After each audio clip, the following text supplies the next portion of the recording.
It's not just the presidency that will be decided on Election Day, but also which party controls the Senate. Right now, Democrats hold a one-seat edge, but find themselves defending 23 seats in this cycle. The seat perhaps most at risk for the Democrats is held by Montana's Jon Tester. He's facing a stiff challenge from Republican Tim Sheehy.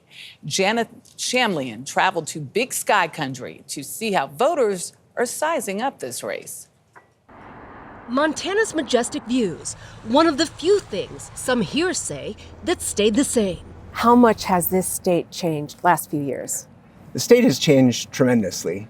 Political science professor Eric Riley says he's never seen a race like the state's U.S. Senate contest, pitting the Montana-born farmer and three-term Democrat. I'm Jon Tester. Against a Republican political newcomer, a businessman from out of state.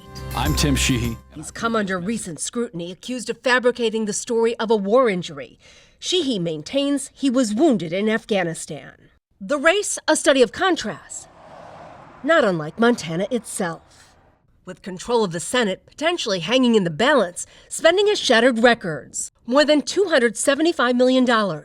That's about $350 per registered voter. Everybody's complaining about the ads. I am not complaining about the ads. It's like harvest for me to have political ads. Lori Merrill owns the Big Sandy Mountaineer. In rural Big Sandy, population 600, Senator Tester's hometown. No political coverage in the paper, even though you're at the heart of this important race. I do not want anyone to use this paper as a tool to divide this community. Merrill says Montana has changed as thousands moved during the pandemic from states like California in search of wide open spaces, lower taxes, and more conservative policy. That boom has spiked the cost of living here, and it's most evident in housing. In Bozeman, new construction abounds, and housing prices have skyrocketed. The median home is up $200,000 since 2020. Property taxes have jumped 20%. Who doesn't want to move here? It's the great outdoors. Muriel Kelly is a lifelong Montanan.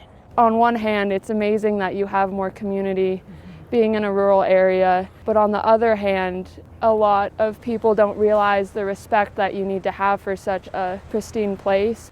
Tester is now the last statewide Democrat in what's become a solidly red state.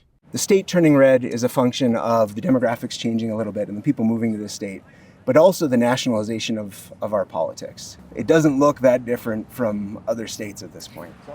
Thomas Dilworth owns an organic snack food business in Big Sandy with his wife Heather, and says he can't get workers because there's no housing for them.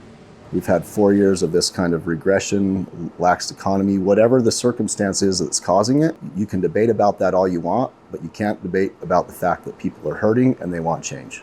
Amid concerns about the population-fueled economic changes and a cultural shift, recognition, change is inevitable. We have to change with the times. It's just a matter of defining what our values are and working towards those values.